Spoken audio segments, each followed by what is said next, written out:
Bonjour à tous, bienvenue sur ma chaîne Émilie et Coloris. Ici on parle littérature, art-thérapie, bien-être, créativité en tout genre. Aujourd'hui ce sera Diamond Painting avec ce petit kit que j'ai trouvé chez Nose, donc il m'a coûté 3,25 €. Je vous en ai parlé dans la vidéo précédente. D'ailleurs un grand merci à tous les gens qui se sont abonnés suite à avoir vu cette vidéo. Ça m'a fait vraiment énormément plaisir. Vous pouvez pas savoir à quel point ça me touche que cette vidéo ait aussi bien marché. Donc bienvenue à tout le monde, aux nouveaux comme aux anciens. Donc le petit kit, il y avait une petite barquette, le petit stylet. Il n'y avait pas de petit collant. Vous savez, la pâte rose. Donc il n'y en avait pas dedans. Il y avait donc le petit plastique par-dessus et une petite fiche explicative avec juste les numéros.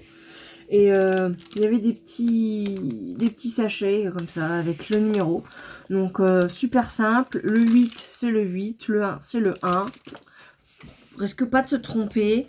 Je vous avais dit que dans la précédente vidéo que cette toile m'inspirait. Enfin, j'ai vraiment beaucoup apprécié le design. Il m'a vraiment fait tilt. Il y a donc le 8, une couleur qui est fluorescente la nuit. Donc je le mettrai au soleil demain matin pour activer la fluorescence, et je vous mettrai un plan sans lumière pour voir si c'est vraiment fluo la nuit. J'ai fini la toile, je vais vous passer le dernier numéro, donc le numéro 8, c'est celui qui est fluorescent. Je l'ai filmé, donc j'ai terminé cette toile avec vous. J'espère que ça vous plaira. Je vais vous mettre le passage en musique et on se retrouve tout de suite après pour la conclusion.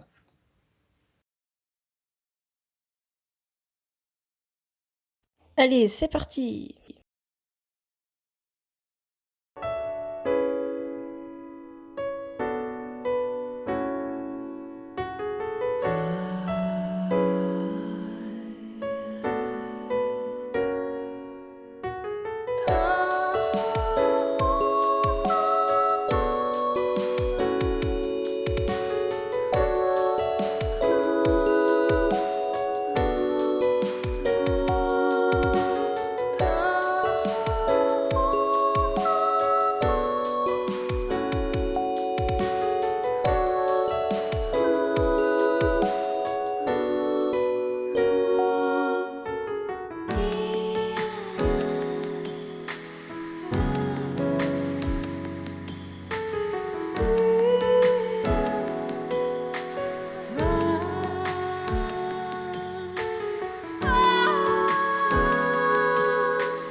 Voilà, donc j'ai terminé cette toile, comme je vous l'ai dit.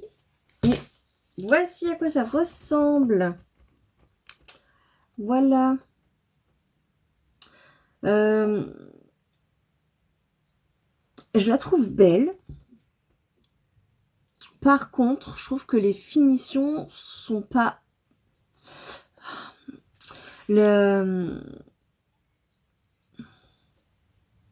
Je sais pas, le fait que ça soit pas tout à fait jusqu'au bord, qu'il y ait un petit espace, ça me fait un peu bizarre.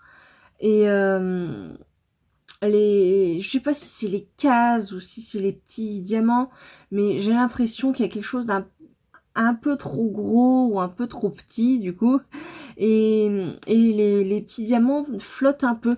Alors c'est le problème qu'on peut avoir avec les diamants qui sont ronds et pas carrés, c'est que ça prend pas toute la case et que c'est pas tout à fait rectiligne, et c'est pas toujours facile de tous les aligner correctement.